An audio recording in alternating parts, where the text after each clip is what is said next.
Can't sleep? Watch the local news. Want the news? No makeup? No BS? Give me 75 seconds. New theory on the disappearance of Jimmy Hoffa. Investigators now believe the disappeared Teamster was kidnapped, put through a sausage grinder, and incinerated. If found, his ashes could be combined with the dirt from the Northland Mall and buried in Detroit, next to Mike Duggan's political career. And here comes all the bullshit. Cartel Wolf is on the lam. Sources say a man with ties to Hezbollah, who was led into Dearborn, Michigan under the Biden administration, despite the fact that he was on the terror watch list, has tampered with his tether, his current whereabouts unknown. Maybe they should check for him in Rashida Tlaib's wine cellar. The couch-surfing megachurch pastor Solomon Kinlock got some testifying to do. He's got a mansion in the burbs, a chauffeur on call, but claims he moved into a Detroit flophouse last year to establish residency in a bid to become the city's next mayor. But did he really? Because a suit has now been filed claiming the good reverend lied. Now Kinlock will have to swear to God. Can I get an amen? You about to make me act a fool up in here? Meanwhile, Michigan is imploding, so where is jet-setting Governor Gretchen Whitmer? Hiding from her $20 million coffee pot scandal, that's where. Maybe they should look for her in Rashida Tlaib's wine cellar. And now, some beagles.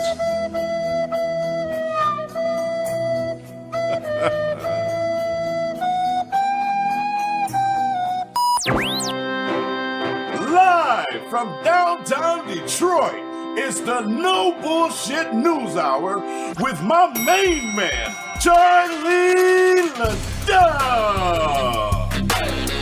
and Karen Dumas. It's just it, breaking news. No more bullshit. No more bullshit. I'm Grace Karros, and I'm third generation of American Coney Island. People say Detroit's a comeback city. I say, where you been? We've been here for over 100 years. My family's been here on the same corner, serving our famous proprietary American Coney Island hot dog. So like always, we're keeping things fresh, updated, and new. We'd love to have you come downtown and visit us, but if you can't, you can always go to AmericanConeyIsland.com, order a Coney kit, get it delivered fresh right to your door. This message of Uplift is brought to you by business and personal wealth advisor Luke Nowacki, who reminds you that what does it profit a man to gain the whole world but never enter the kingdom of God? But while you're waiting, Nowacki wants you to remember that overreaction is not a sound financial strategy. So call Luke Nowacki at 248-663-4748 for sound financial advice. Well, you know, when it rains, the power goes out. And when the power goes out, the internet goes out. When the internet goes out, I call my friend Matt and Bernie at XG Service Group. Look at Bernie here on his hands and knees, giving it everything he's got. Look at that man crack. So busy, he forgot to wear a belt. There's Matt right there getting the board together. That's 734-245-4100 if you need Matt and Bernie to come take care of your voice over internet, your security cameras, off-campus access control, Wi-Fi, and cameras for homes and business. They'll design it for you. You got restaurants, they do drive-through systems, railroad cameras for public safety, total wireless camera systems for your home and business. Yeah, that's right. Call XG Services at 734-245-4100. Well, Karen is still at home, feeling sorry for herself, licking her paws. So we have Jason Rose sit in there. Not a bad guy to sit in. Look at those legs. Look at those. That is some golfing right there, man. How do you do that? How do I do what kind of product you? That cocoa butter on those? You save those? Laying by the pool. Do you shave those? No. Dude, it's a little weird. I'm straight. What? I identify little manscaping heterosexual. Can be heterosexual, dude. I mean, you're wearing pink. For God's sake. Money makes men bold. And with this is J. Reuben Appelman. People might remember. Anyway, like, I don't even know how to describe you, bro. Like, you're from here, but you're like, what? Again, one of the country's best true crime writers. You wrote The Kill Jar. I read that in one sitting about the Oakland County Child Killer. Do you think that they tried to get you too? Well, man, that's how it started, my interest in the book, in the story, but maybe not. I was like 6 or 7 years old. Somebody tried to snatch me up in Southfield. Car matched the description a little bit. Circumstances matched the description or the MO of the alleged killer. But, you know, I think, you know, from reading the book, I don't believe it was like an Oakland County child killer, period. There were multiple people involved. Pornography, child rape, things like that. I mean, I don't know what to tell you, brother, but like, people still say, oh, who was the Oakland County Child Killer? They got it all wrong. You got to read the books. You got to see the shows. And that's kind of like, I read the book a while ago, but I mean, it was considered, I think the New York Times called it one of the best true crime books of 2018. Is that right? Yeah, when it came out. Yeah. In fact, it's funny because they call it a true crime memoir now. When I was trying to get it published for 5 fucking years, they were going to everybody. Everybody was saying, I don't know if this is true crime or memoir. I don't know if this is true crime or memoir. It's great, but we don't know what to do with it. Then the first blurb I got when it was finally published was something like a brave new voice in the true crime memoir genre. Like they made up the genre so they could sell my book. So you're dominating that category. Well, I'll Be Gone in the Dark had come out like a year before, which sort of opened the door for my book to come out. But yeah. All right, we'll get to all that. Any other shit to take care of here? Oh, yeah. Remember, next Wednesday, a week from today, it's Hoffa night.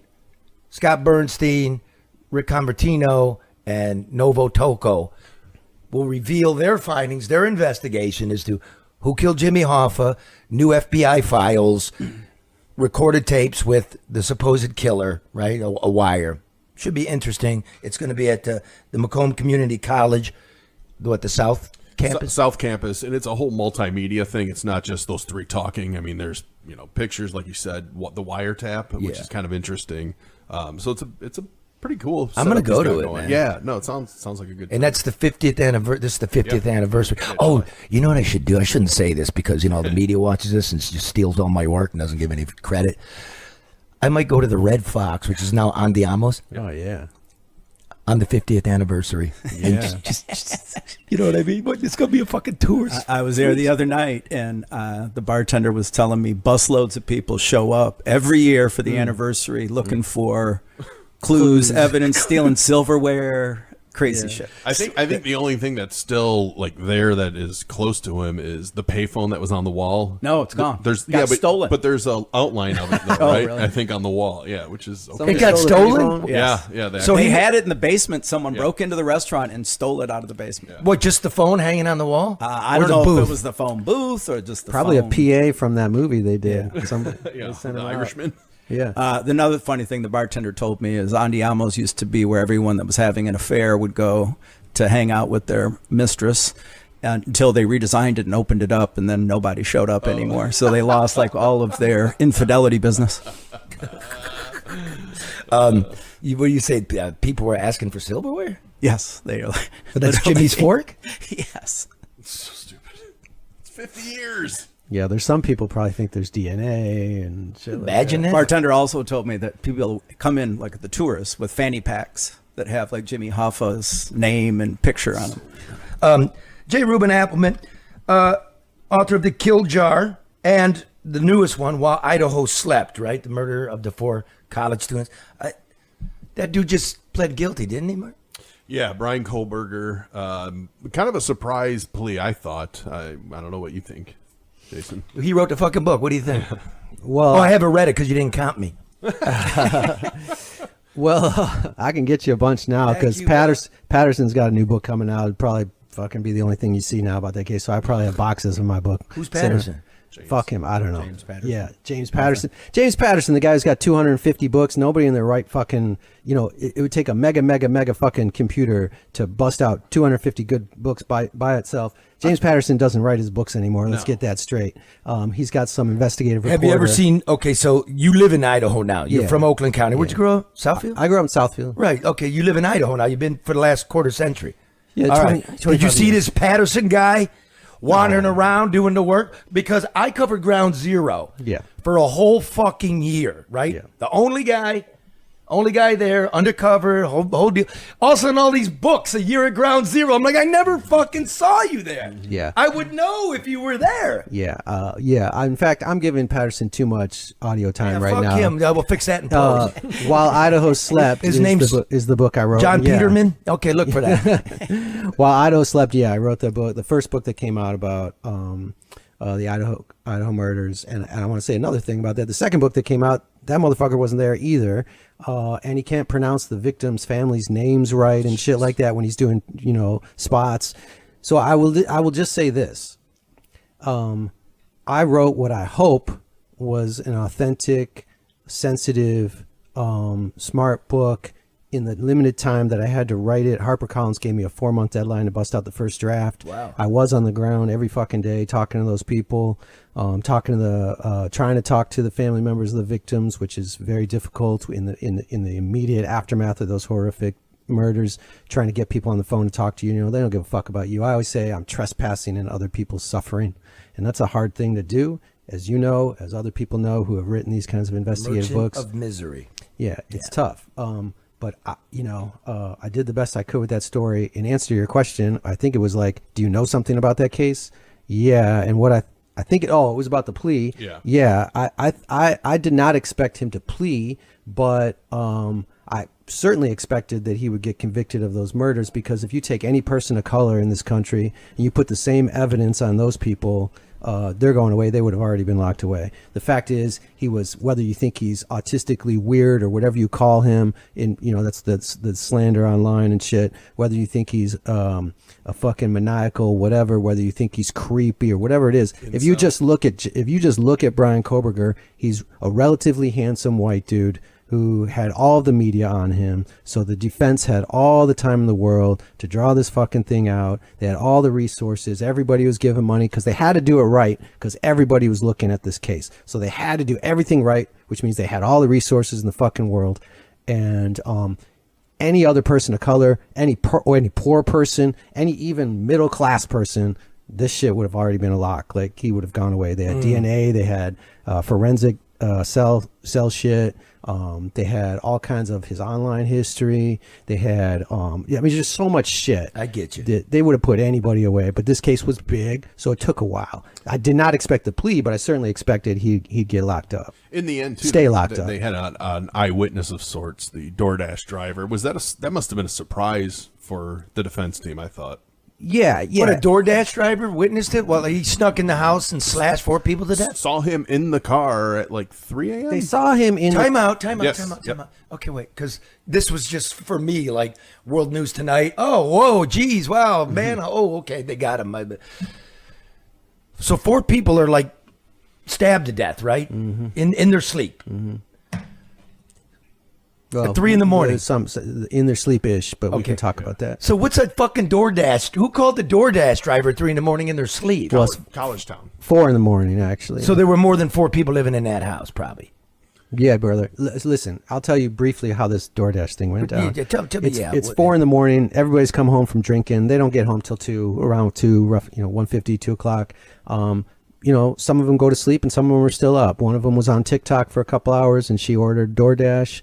And I'm giving you broad strokes. Yeah, thanks for that. She ordered some DoorDash. The DoorDash driver showed up, and allegedly, recently, during being pulled over in a drunk driving incident, we got to understand she was inebriated when she's told a police officer, "Hey, I got to be over whatever because they're going to need me for this court thing because I saw Brian Koberger sitting in the car outside the house," or whatever. Okay, so she says this after a DUI pull. So first of all, that probably weighs heavily on the defense's mind, going, man, if there's an eyewitness, now they got one of the things that they were missing. They didn't have the weapon. They didn't have an eyewitness. All this other shit could be poked through a little bit. The DNA they might have been able to throw out, because you got everybody looking at this case. The DNA they might have been able to throw out because they matched it illegally. It'd be the first case in the history of the United States when they found the perpetrator by utilizing 23andMe, or I'm talking, it's not 23andMe, but I'm saying that type of service.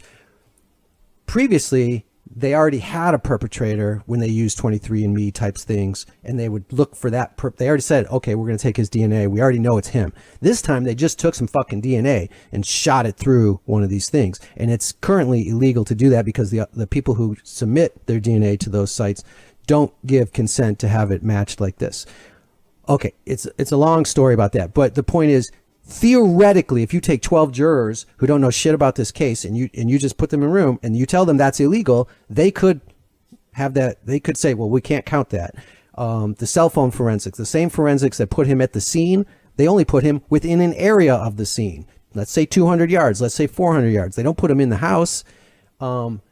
this DoorDash driver. I agree with you that it's a sort of volatile piece of evidence. She saw him there, but she did not see him in the house. She saw him outside the house. What I'm saying is that if you take a jury that doesn't know shit and you throw millions of dollars in defense funds toward a team, just like the OJ shit, and bore him and confuse him, and just like the OJ shit, you always got an asshole in that jury. Yeah, you could fuck this whole case up. So the plea made sense from the prosecution standpoint to offer it.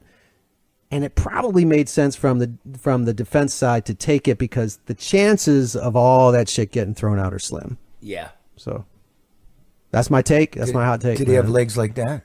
I gotta say, I don't have hair on the bottom of my legs, bro. Stabber. Why did he fucking kill those people? Yeah, that's the big question. Motive. Well, a lot of people think that he was obsessed with Maddie Mogen. If you look at the four victims, the 4 kids that were killed.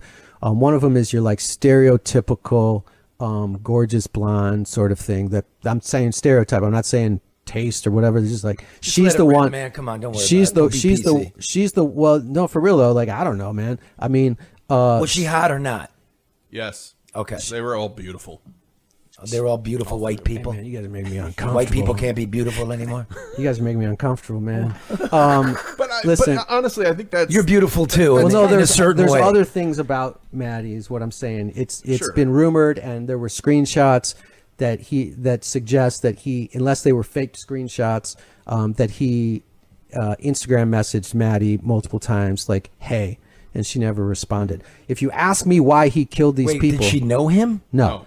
Okay, so a dude you don't know is you up messaging you, and you don't. Whoa, man, things are getting bad. Especially it was like, "Hey." Not like, "Hey, I like your art," or "Hey, I saw you at the shop. You were cool." Nothing, just "Hey." Right. So of course they're not going to answer. But that's a big reason this whole case blew up nationally and got so much attention is because they're all very attractive. It's in the heartland of America, and you know what? They posted every single thing they did on social media. So there was a lot of video and footage to be shown. And I got to say, I fall into that trap. I will consume that. But the one thing that drove me nuts about it is the Reddit forums and people, pointing the finger at a professor who that person did it, or they saw somebody in the food truck video and that person did it. And it kind of drove me nuts because I'm like, I think the police do a pretty good job without all this stuff in the way. Does that affect how the police found him or tracked him? Social media. Yeah. Everybody's got a clue. The police have to run it down. And I understand. In fact, that was the first notion I had of writing this book. Was I wanted to write a book that focused solely on how the social media mob affects current day police investigations. I went up there looking around. I ran into Brian Enton from fucking News Nation or whatever. I didn't know anything about you media guys. I was like, I just started telling them what I was doing up there. That's a no-no apparently, because then they steal that shit. That very night I was talking to Brian Enton on the ground. He starts broadcasting shit about what I'm really interested in is the social media mob and how they affect investigations. And I was like, I just told that guy like 8 hours earlier I was writing a book about that shit. So we had to pivot and then the New York Times wrote a big thing. The New York Times published a big thing saying, we broke this story of Brian Koberger's Tapatalk post and how he has visual snow and how he suffers from isolation and stuff because he was posting online as a teenager about this shit. And they're like, we broke this story. And there's all this news. They didn't break that shit. I saw that shit on Reddit 3 weeks before the New York Times did. And then they came out with this story. But there is meat there, which is that the social media mob in this case went crazy. And in some ways, helped the investigation. That's what I would think. In some ways, helped it. I'm a firm believer in crowdsourcing investigations. Like, hey, let's everybody help me find my dog. That's as old as the hills. Like, here's the tip line, call. Yeah, and poster of your dog. That's right. Crowdsourcing. Help me find my dog. Everybody look for my dog. And in this case, it helped the police gather the data they needed.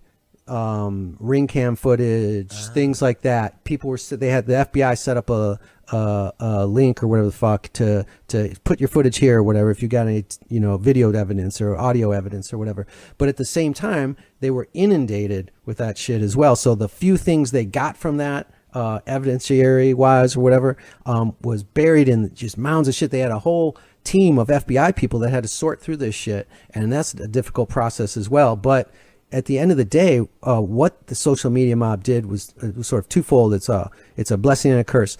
They kept the story alive. This is why Steve Gonsalves, Kaylee Gonsalves, one of the victims, her father kept going on Fox News, going on CNN, going on whoever would have him, primarily Fox and News Nation, and talking to keep the eyes on the case. I think he rightly understood that the more media on the case, the more they had to do it right, the more they had to feel this pressure, like, fuck, we're losing, and then find this guy, right? Okay. At the same time, like you mentioned, the professor, Rebecca, she was fucking demolished online. She was dogpiled on by people who claimed that she was having an affair with one of the students. This led to some sort of love triangle and all this shit. But what this came from, Really? No, but here's the thing. What this came from was this TikToker, this fucking what do you call those people who can see the future or read minds or this psychic TikToker bullshitter said, I see that this was this professor and I think she did it because of this love triangle thing and whatever. All of a sudden, it's Thanksgiving weekend. This professor's getting death threats from Aryan Nation people in northern Idaho and shit because the TikToker said she was queer because she happens to teach a gender class. Okay, wait. What's the name of this clairvoyant on TikTok?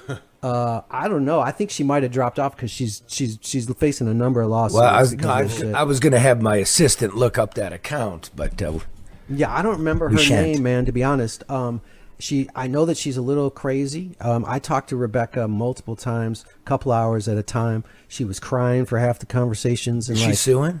Yeah, she's suing. In fact, that's why. Clairvoyant. She's suing the clairvoyant. The clairvoyant is... The clairvoyant didn't see that coming. The clairvoyant countersued for some shit. And then, I mean, it was insane. It was fucking insane. And the fact is, absolutely zero proof. The so-called clairvoyant was doing this shit for clout and clicks and whatever. Weird about that? Again, and ruining somebody's life. Like, something's going to happen. It has to happen. Will happen. Like with social media. For instance, let's say you're a media member, you know, and they like to go off and shit. But in their little check mark thing, they say I cover true crime for the Washington Post. And if you start just lipping off as yourself, right? Like, they can not only sue you for libel, they can sue your company because you're presenting yourself as that's an official account. That'll come. I'm pretty sure. I'm just waiting for it to come. Yeah. Because people aren't careful. You know? So you mean if I should say like I represent I do true crime stories, then pick a company that I hate and post it and then just start lipping off. Yeah. Right. Because they can come after me. Well, then we'll go to court and then the company say you don't work for us. But if your publisher's HarperCollins, I'm an author for HarperCollins, and then you start doing that shit. Yeah, it's got the potential. So anyway, bringing it back here. Back to the Oakland County Child. Oh, by the way, what was the name? You do a lot of documentaries too, like Children of the Snow. That was on Hulu, right? Yeah, millions of views on that.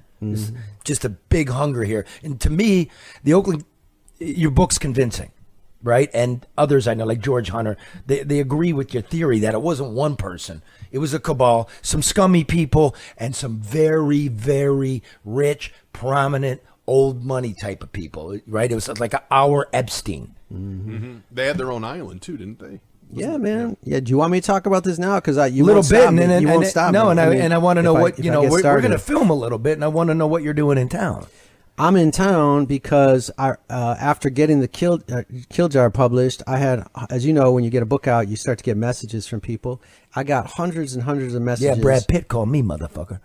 I probably called you motherfucker, but I think he's a liberal, liberal. But I don't really know. You do, Brad? He. Well, fuck, I was about to talk about Brad Pitt now. You got me sidetracked. Man. He is a gorgeous man. He was my first Hollywood crush. You don't got legs like that. God damn. After writing the Kill Jar, I got all these messages from people saying, "Hey, I was almost abducted over at 7 Mile or whatever. Or, hey, my uncle lived down by the Cass and raped, my friends. And hey, there was a pedophile lived up the street from me down by Jumbo's. Or hey, all this stuff and just nonstop. And then Children of the Snow, and I started getting messages from people around the world. I mean, for some weird reason, it was like the #1 show for a month in Norway or something. So like I'm just saying, so you get these little blips around the world and you're like, okay, so people be messaging me from Germany or Amsterdam or whatever. Isn't that great though? It's kind of cool. You know, I got 3 bestsellers in Poland. Yeah, I don't. They read the most of anybody in the world, which is awesome. I should move to Poland. I'm gonna go.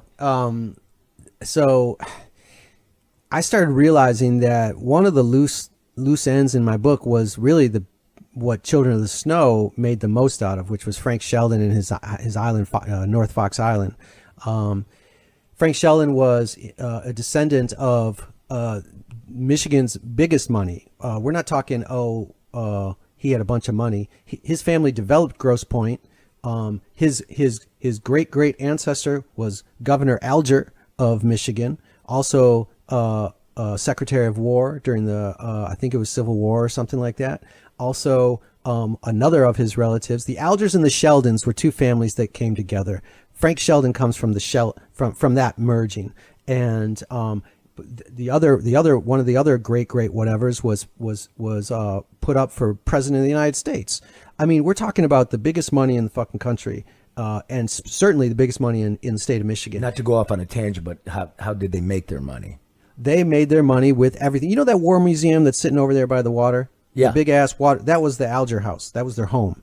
Were they lumber barons? They had lumber, they had oil, they had land. They developed half of this fucking city. They hung out with I forget what his title was, but Cass, the guy Cass, Lewis Cass. Yeah, they were all together. Governor, wasn't he? They all owned everything, man. And in liquor, they were bootleggers. They were all kinds of shit, man. Okay. They fucking did everything, and they still to this day, no doubt, do everything. So There's the dozens of offspring them. coming into the Oakland County Child Killer is Frank. So Frank Sheldon Okay. is a little bit of a nut.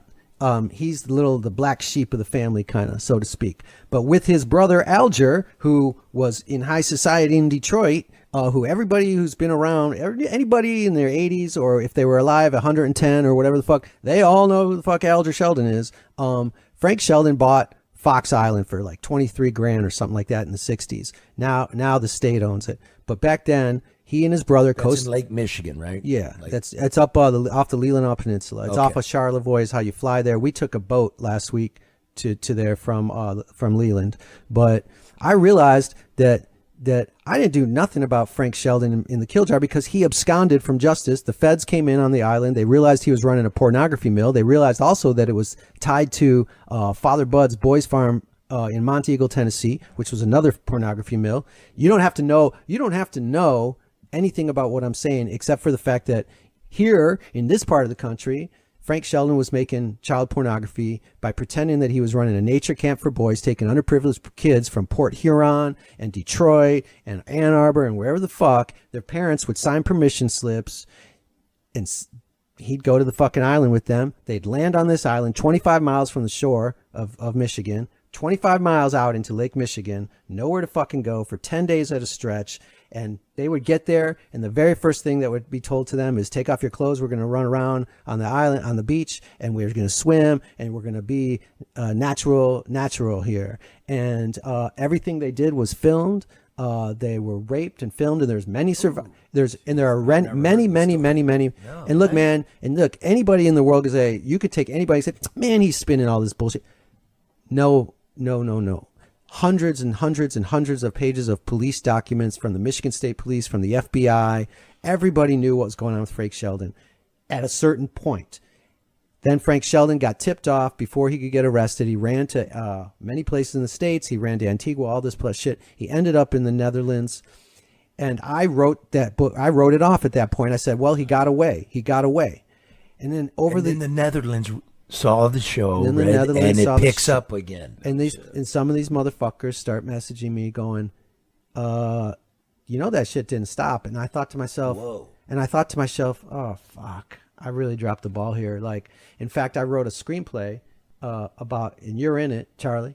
I wrote a screenplay. I didn't do shit. I wrote a screenplay. I started to sense I dropped the ball. So by not following Frank Sheldon and where he went after he left. and I wrote a screenplay about a guy who wrote The Kill Jar, who comes back from prison because he got set up by the DPD. He comes back from prison and gets involved in another active serial investigation tied to the Oakland County child killings because he fucking dropped the ball. And anyway, the point is, you're in it because I needed a journalist to feed my character information, you know. So I wrote Charlie's working at the Coney, and whatever, and I would have eventually changed the name or something if somebody bought it, but my point is, already 5 years ago I was thinking I dropped the ball, and then this YouTuber Colin Brown, he got a hold of me and said, I want to interview you about Fox Island. We did a 3-hour documentary for YouTube, just went straight to YouTube. In like a week, it got 1.5 million views. And he said, he's got like 5 million social followers or some crazy shit. And he said, hey, how would you feel about doing a 6-part series following Frank Sheldon? And he's still alive at the time? Frank Sheldon's done, following his trail. Frank Sheldon allegedly died in 96. Okay. But he said following the trail. Because we're also I'm starting to get pinged from India and shit. Like Frank Sheldon started an orphanage somewhere. I'm like, what? My God. I'm like, what is going on here, man? So I said, Colin, no, I don't want to deal with any of this shit. I'm trying to live my fucking life. I don't want this dark shit. I don't want darkness. I want to be happy. I just want to write true crime novels about 4 students that got their heads cut off. Well, that's what happened, dude. That's what happened. That writing that book burned me out. I thought, why am I doing this? Like, Dude, you are a nut, man. Well, it burned me out. It's your personality. Once it's because I met you those many years ago, and how long were you working on just Oakland County Child Killer? 10 years. 10. So you're the kind of guy when it's in there, you're a dog, man. Your dog had kneecaps. You can't let it go. Yeah. So I would embrace this. I would not be burned out. I would finish it because there's the 2 big crime cases in the history of this state is the Oakland County Child Killer and Jimmy Hoffa. Yeah. And I want to, you never really came to the conclusion. You never said it in the book, as I recall. Who did this? So Frank's the ringleader of this? Okay, man. So I said no. I said, I don't want to work on this shit at all. And about 6 months later, had some personal shit happen in my life, and I said, and something clicked over, and I said, oh, fuck yeah, we're going to work on this, because fuck all these motherfuckers. And I called them up and said, yeah, let's do this thing. So now we're traveling the globe, basically, following the trail of Frank Sheldon. We went to Europe together. Some of those guys went to India. We just came back from North Fox Island, from Manitou Island, from Port Huron, from everywhere. And that's what I'm doing back right now. And you could say... I'm telling you this because you say, who's this? Frank Sheldon, the ringleader? Frank Sheldon is just the tip of the fucking iceberg, man. Like, there are, if you talk about like the mob family or something in the Don or whatever, Frank Sheldon, I would say, is not a Don. He's a capo. And the Don would be like fucking, I'm going to say it, but people are going to be like, oh, it's just horse shit. It's some sort of version of government entity collusion type of shit. You look at Diddy, you look at Epstein, and you look at compromat ideas and shit like that, and you think, what was the point of all this shit? And why do all these motherfuckers get away and whatever? I have no doubt in my mind that Frank Sheldon was part of some sort of compromat thing, because when you look at, or at least they were smart enough to get compromat on people, because when you look at how he got away, his fucking attorney, I think his attorney's still alive sitting here in Detroit. L. Bennett Young, he might have died, but his attorney with Alger Sheldon was able to get Frank Sheldon all of his fucking family money for the rest of Frank Sheldon's natural life without the feds doing any goddamn thing about it. There's conversations we have between the American feds and the Europeans saying like, hey, we need Frank Sheldon over here. And the Europeans saying, yeah, we'll get back to you, basically.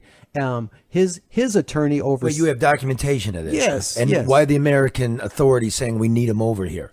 The good American authorities, let's call it, let's say the people who are actually actively trying to do their job, are saying, hey, kind of like the Epstein shit. Yeah, but then they get immediately shut down.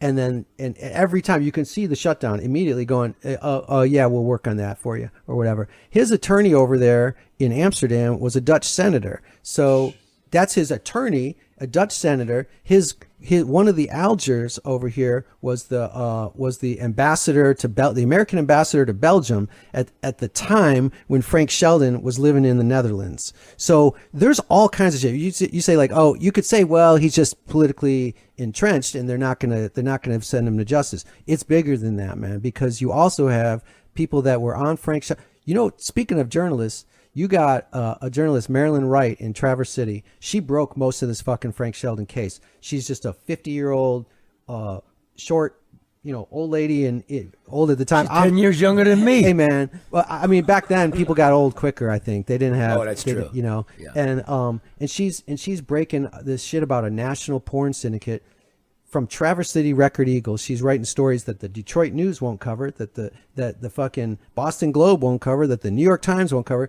She's writing these stories. They have a Senate judiciary hearing on child pornography and child rape because of her stories in Traverse City Eagle. This happened in 1977 or 78. The judiciary. Yeah, man. Because of her stories, and they pull all these fucking pedophiles who are already in prison to testify. Whoa, Jesus, this is deep. Not just testify, but to not just pedophiles. I mean, but pedophiles part of a pornography ring. Not just pedophiles, because there's pedophiles everywhere. Right. Part of a pornography ring. They call him this guy Jerry Richards, who was a gym teacher in Port Huron, and he draws them a fucking map, this big on a piece of paper, with little circles, with little names in little circles, and little names of and those names are organizations around the country, and some of those organizations are funded by some of our politicians, judges, doctors, attorneys, all kinds of people, business owners, captains of industry, all these fucking. He says here's what it is. Little gym teacher in Port Huron, and everybody takes it seriously. Everybody at the time. Nobody says, "Oh, that's not true," because what they can do is they can call over to Tennessee and go, they say, "Was there a boy? What's this Boys Farm Tennessee shit he's talking about?" And the feds over there are going, "Yeah, we just busted that shit or whatever." And he's saying they're all interconnected through political weavings, and he seems to be right. So like nobody dismisses it, but nobody follows up on it. And but there's the rub. The congressional record. Yeah, bro. 1976, 97. You can Google right now. Anybody can do this. Something like Senate Judiciary hearings on child pornography. What year? 1976 or 77. It's 1977. When did the Oakland County child murders right before 77. Yeah. 76 and 77. The judiciary meeting might have happened in 78 at the latest. But I mean, I just can't remember whether it was end of 77. Has the Sheldon family, have you been able to talk to anybody in that family? No, man. Have you tried? Yeah, we've tried. We talked to, and you look at H. Lee Bush. Okay, Christopher Bush was the number one suspect in the Oakland County child killings. He was the son of a General Motors executive. He lived in Bluefield Hills. In the book, I remember he was officially like the main suspect. Oh, officially. Not only officially, but he had his partner in these criminal sexual conduct charges, Gregory Green. He and Gregory Green were traveling the state, basically grooming and raping children. I don't call it molesting anymore, brother, because it's bullshit. That's the thing we use. No, it's rape. Yeah. So they were assault. Yeah. Like, what do you mean? Yeah. Yeah. Absolutely. They were traveling the state doing this. The Bush family had all kinds of fucking money. H. Lee Bush was the chief financial officer, some title like that for North American General Motors. At some point, they relocated. Christopher Bush went to the Le Rossi school, where like the children of the Heinz Corporation go and all this shit. It's a private school in Switzerland. He was from here, but for like most of his education was at the Le Rossi school. Children of sheiks and shit like that go there, and H. Lee Bush was transferred to Germany to run this Northland, to run whatever the European division or whatever the fuck of GM at that time, the financial part of it. And I started to get correspondences from people that were in those areas where Christopher Bush was living as a late teen, and he stayed on as a teaching assistant at La Rossi and all this stuff, and he was molesting people over there, according to some of these emails and according to some witnesses and all this stuff, right? So H. Lee Bush is running around Michigan at that time. He's not only is he's the number one suspect because his buddy Greg Green got pulled in on a criminal sexual conduct charge and dimed on Christopher Bush as the killer of Mark Stebbins, the first killer. And but then he allegedly passed a polygraph. Well, that's not true. 2008, there's a private polygrapher that says, I actually did the pre-polygraph on him with his lawyer present, and he failed that polygraph and admitted to the killings. Do you have that on record? Oh, that's on record. That's in the kill jar, and we have it on record. And not only that, but Kathy King. Yeah, that's right. Kathy King, she's the sister of Timothy King. Well, let me do this real quick before we get lost in like so many names. You got to sell some shit? No. Oh. So there's a international pedophilia ring and child porn syndicate. Is this like some person attached to that commits the killings? It's just like of all these sickos, this person's super sick, or do you think it was one person, two people, three people? Was it a gang, so to speak? So what we know, this is why I started talking about Christopher Bush. Okay. He's the prime suspect for at least Mark Stebbins' murder, the first murder, for many other reasons as well as what I said. But oddly enough, there's also other things that link other people to the murder. Okay, like DNA. Are they linked to Bush? Yeah, yes. Oh, yeah, so it's a group here. Yeah, than this international thing. Yeah, man. Okay. So you got like somebody else's DNA, and that guy was a fucking pedophile. But that DNA was found on Mark Stebbins. Okay, so he's linked to Mark Stebbins. Then you got Christopher Bush linked to Mark Stebbins. When he gets suicided, which was they pretended he got suicided. There was a suicide, but he was fucking murked. And there's Mark Stebbins? No, Christopher Bush. I know I'm getting off track here. Let me back up. Let me back up and say this motherfucker. What one motherfucker? I'm just going to call them number one and number two and number three. Okay. Number one gets linked to Mark Stebbins. Number two gets linked to Mark Stebbins. Number three gets linked to Mark Stebbins. So you have to start saying, forget the names, fuck it all. Just say there's three guys, right? They're all linked to the murder of Mark Stebbins. So it can't be one of them. It can't be. Again, who's Mark Stebbins? He's the kid who got he's the very first Oakland County Child Killing. These, they're all connected to him. Yeah, man. By DNA? So, here's the DNA. There's DNA. There's three sources of DNA. One of the sources of DNA goes to a guy who's still alive, and he's in and out of prison at Jackson and other places. His DNA is found on one of the bodies. Okay, but his answer to that is, well, I was always traveling with Christopher Bush. So what the police haven't done, he was a 15 or 16-year-old at the time of the killings. He was a molestation victim of Christopher Bush.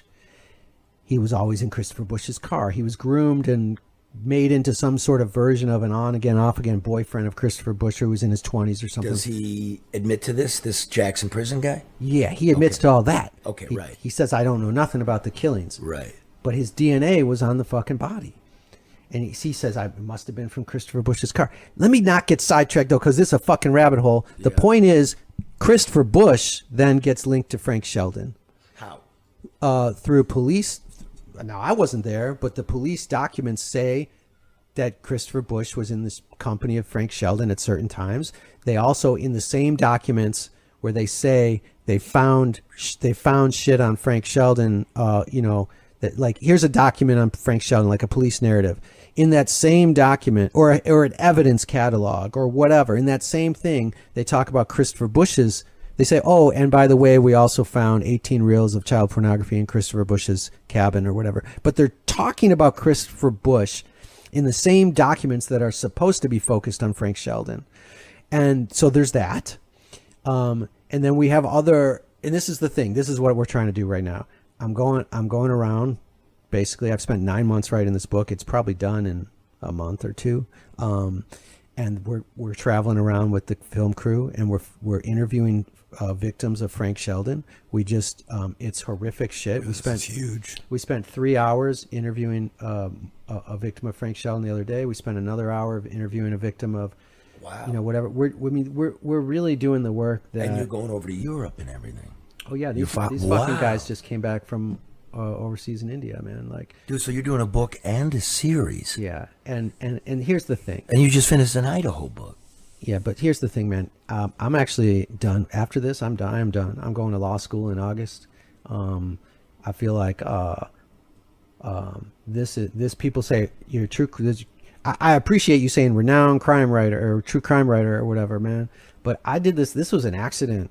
I don't want to do this, man. I don't want to fucking talk about child pornographers. I don't want to be on your show talking to these guys about this bullshit because it's the darkest shit in the world. And that's how, and on the one hand, that's how that shit slides. But we need you, or it continues. They need you, bro. I got 500 followers. They need people with, like Colin, who's got 5 million, or you, who's got the whole world. Like I read Detroit, American Autopsy. I read Shit Show, and I have to say, the only reason I'm writing this book is because I'm doing it. We're self-funding it, and I'm not working for a big publisher or whatever, and I get to write it however the fuck I want. And that was inspired by reading your books, because I thought, wait, I'm this guy who sits in Charlie LeDuff's chair while he's smoking a cigarette, and I'm just like saying shit that I'm passionate about. The last book I wrote was very tightly controlled by all kinds of things, and I just thought I got to do one book that's me, and then I'm out, you know. And so that's what I'm doing. I get weird shit, brother, from people, and this is part of it. I don't like the drama. I don't like none of this shit. I got a fucking Instagram message from Corey Williams, the top cop on the Oakland County Child Killer case, sends me an Instagram message at 11:30 at night in Idaho, which is 1:30 in the morning in Detroit. Fucking 9 typos, obviously drunk or something, telling me I'm a fucking asshole, and that I fucking am following this case for the money and shit. This motherfucker, I've had no money my whole life. I'm not following this kid. It's been I started this shit in 2005, 20 fucking years ago. And I got cops drunk messaging me saying I'm in it for the money. Meanwhile, the same cops in charge of this case had fucking, what do they make now at 20 years in as a cop? 100 grand, 120, 140? I don't fucking know what they make 20 years in when you're up there as a high up detective and shit. Talk about doing it for the money. You got 20 years to solve a fucking case and you don't? I guarantee if I gave you $150,000 a year and said, Charlie, your only job for the next 20 years is to solve this one fucking murder, you'd either solve the murder or you'd end up dead before you could get there or something. But you certainly wouldn't be sitting there 20 years later going, yeah, scratching your head. Not only the money, but all the police documents in the world at your disposal. You got the MSP at your fucking disposal. You got the FBI at your disposal. You got crime labs. You got DNA testers. You got every witness in the fucking world. Power. You got subpoena power, arrest power. Yeah, and I get a drunk message. I get a drunk message in the middle of the fucking night from the top cop on this case saying I'm in it for the money. I'll show you my fucking taxes, dude. I made like 45 grand last year, if that. Like, so my point is, I don't want any part of this shit anymore, because now I'm getting heat from the cops that work this case. Like, no, man. And not only that, but the thing about the kill jar, I hit on all this shit. Not a single person in the police force or anywhere else ever messaged me before and said, I think you got this wrong. You know, they can't, because they know if they fucking try to put a suit on me or something, then we got discovery. Okay, prove it. Give me the 4,000 fucking pages that I don't have then that prove that I'm wrong or whatever. Or give me the 400,000 pages that you're sitting on. They had somebody try to FOIA the full case. Yeah. It was like 2011 or some shit. They sent them. They said, "Oh, we might be able to do this. Do you want us to go ahead? Here's how much it would cost: $780,000. $36 an hour for administrative costs to make the copies and all this shit. You could crowdfund that. I bet you could crowdfund it. And but here's the thing. But then they would just say, no, we can't. Well, here's what would happen. All the documents ain't going to be there. And it'll be all redacted. Redacted. And so it's the oldest freaking trick. So I'm not trying to sweat Corey Williams. I'm just saying, look, we're not accusing Corey Williams of anything. No, just for the record, just a drunk message. Yeah, which I'll show you if you want. Maybe he just can't. Maybe he just can't spell. Like we'll just say that. But there's hostility. That's it's that's like, where let me do this. Not accusing the man of anything. Not even being drunk. There's just heat and hostility surrounding the whole and nothing but the truth of this thing, right? We'll do it that way. Yes, and I don't want any part of it, man. But you got to finish it. That's what you're here for. Right. So what are we doing this afternoon? What do you need me for? Well, I mean, you have particular insight into the political arena here in Detroit, and I thought we could walk around a little bit and talk about that, or drive around a little bit. We hear you got a cool car. We do what I call a drive and jive, where we put you in the car for an hour. Drive and jive. We put you in the car for an hour, and we get some insight into maybe what we don't know. Maybe I'm up here talking shit about things I don't know anything about, and that's very fair to say. Like, I'm literally just shooting from the hip. I do not know. Looking for the truth. Like, and I have no journalism degree. I never studied. In fact, I went to one journalism class in Michigan State. I saw all these people that they were clean, and they were career oriented. I was trying to be a poet. I was terrified of those people, and I dropped out of my journalism class because I just couldn't fit in. I didn't know the score. I have no. People say, well, have you vetted that source or vetted that source? Like, I'm not even saying I've vetted all my sources. I'm just saying I talked to a guy out here and he said this: when you talk to a guy on the street in front of his burning house, do you have to vet him first before you roll the tape? Like, I'm not trying to say this is the 100,000% truth. What I am saying, though, is that it's the truth as it's been told to me, or as the documents say, or as the whatever. If I'm missing something, fucking tell me. And I might be missing something politically, or about the workings of prosecution and shit like that. I just thought, we were coming to Detroit. We talked to George Hunter. How'd that go? He was great, man. He's such a great guy. That dude grew up in the Cats Corridor during this time. He knew these pedophiles. Yeah, and I looked at his book, Monsters in the Corridor. Yeah, and it's right here. Oh, awesome. Yeah, and it was... Let's pitch that there. Exactly. Monsters in the Corridor, George Hunter. Yeah, there's a lot of good information in that book, and you can tell that it's like, he didn't write that book to make a killing. I think he self-published it, but it's like because he had to. He had to get it out. Right. He had to, yeah. Right. So, and it's like, so we walked around the cast for a couple hours, and that was in that great beagle, that dog of his. We talked. It all comes back to the beagles. I talked to Scott Bernstein on the phone. We didn't interview him for the show, but I talked to him on the phone. I just thought, we're coming to Detroit. We got to talk to Charlie LeDuff. I think maybe he'll answer my message. So I texted you, and but God, you got some busy beaver hipster working for you too, man. This, the LA type guy. 6:15 p.m.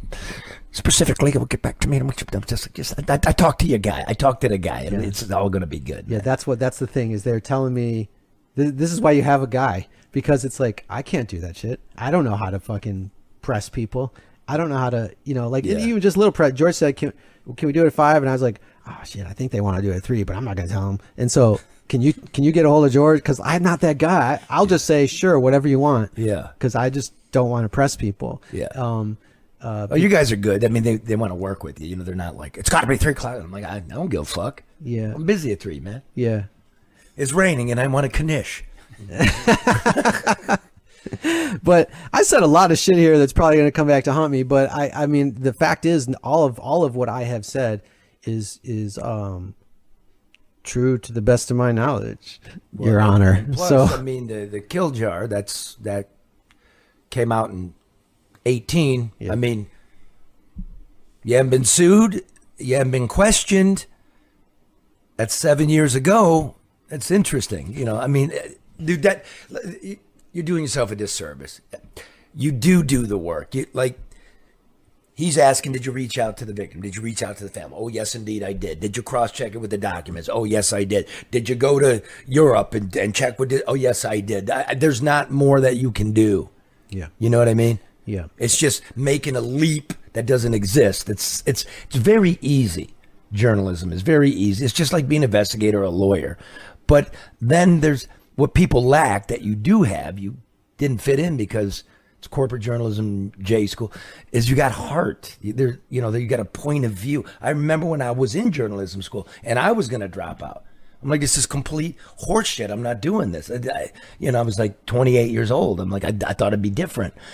And then my mentor, Lydia Chavez, she, after you do fire on the 700 block and they teach you how to do documents, she came in with a series written by a guy named Barry Birack, and it was in the height of the crack blizzard in New York. And he hung out with crackheads, and he lived in the abandoned tenements, and went with him to go get help. And he he even in the middle of it as the writer, he puts himself in it, and wants to try it. He wants to try crack. What's this all about? You know, and then there's just a passage about his struggle. You know what I'm saying with this, and I got this, and you got the first person in it, and I said, this is what I'm talking about. You know, and it changed my whole life. Now, fast forward. They got me, I don't fit in. I'm at the New York Times. I got lucky. It's the only offer I got for an internship. And they stick me out in Queens. Everybody wants to be in Manhattan, you know. And I'm working and I'm chugging and I'm cranking. And a new guy that they hired walks in. His wife's a bigwig there, and they're waiting for the India Bureau to open up. So they stick him in Queens, right? And it's Barry fucking Birack. I'm like, oh my God, dude, you don't know what you mean to me. I will carry your bags, and life's just funny circle like that. So, you know, you keep going, whatever you need. I'm here to help you get to the truth, because not only and specifically in Michigan, but apparently around the world, people want the answer, and you'll give it the best of your ability and nothing more. Right? Yeah, right on. Yeah. All right, man. Good luck in life. All right, brother. Where are you going to law school? University of Idaho, where these kids were killed. There's a campus in Boise, and that's where I'll be. That's awesome. All right, and we could put him in the trunk. We're driving around. Those legs, God, those. I mean, I just met this guy. They look tasty. They look like no, but a I know he's well-brown turkey leg. I'm just gonna say I know he's somebody. I don't know what's going on. I don't know who he is, but he owns something around here. Oh, this man, that's the Tommy Hearns of politics. That's the hitman. Oh, I was gonna call McCarty. Oh yeah, you know, like a 97 won the ticket. Yeah, one of their guys. He's overdoing it. It's like he's got brackets. The toughest athlete in the history of Detroit, right? Just straight up bar fight. And so, you know, they're overdoing it. It's one bracket. This bracket right now that they're pitching is Adamakin Sue versus Ty Cobb. Oh shit, get out of I'm here! Like, what is this? It's Probert and McCarty. Period. Well, I would ask McCarty. I bet you McCarty wouldn't even say it. No, because we're missing the obvious. Like Joe Louis. Yeah. Okay, and he's from Detroit, right? And the guy that would beat Joe Louis's ass, in my opinion, from Detroit also, the only two guys from Detroit, is Tommy Hitman Hearns. Hearns was my favorite, dude. The guy got 6 fucking world titles in 6 weight divisions. Badass. Tommy fucking Hearns would beat anybody's ass. I bet I met him at a bar mitzvah. Marvin Hagler and shit. What? You gonna fight Marvin Hagler at a bar? I met Hearns at a bar mitzvah. Tommy? I was 13. They had him come in and sign autographs, and so I was at a bar mitzvah in Bloomfield Hills. I saw him at a Trump rally back last year. You did? Yeah, he was out there supporting Trump. I saw him. He signed my boots. Like I took a boot off. I go, champ, will you sign it? And he's got the palsy. Oh, and his nose is gone, man. Oh, he's got the palsy, and he writes, Tommy Hitman, champ. Hitman. Hearns. I'm like, damn. Man. But God, that was the greatest. That might have been the greatest fighter of all time, dude. That era was the greatest era, wasn't of it? Boxing. Hagler, Hearns, Leonard, yeah. Duran, Macho Camacho. Yeah. Fuck, that guy 6 weight classes. Amazing. That's all I gotta say. I mean, Ndamukong Suh, Ty Cobb. I don't. If you ask McCarty, you think you could beat Tommy Hearns' ass? He go maybe on skates. On ice, yeah. Yeah, well, they're not taking any shit away from McCarty. He's a bad motherfucker, man. So, anyway, welcome home. Let's wrap it up and let's go do the bit. Yeah, thank you, brother. Thanks for coming, dude. All right. See you next week.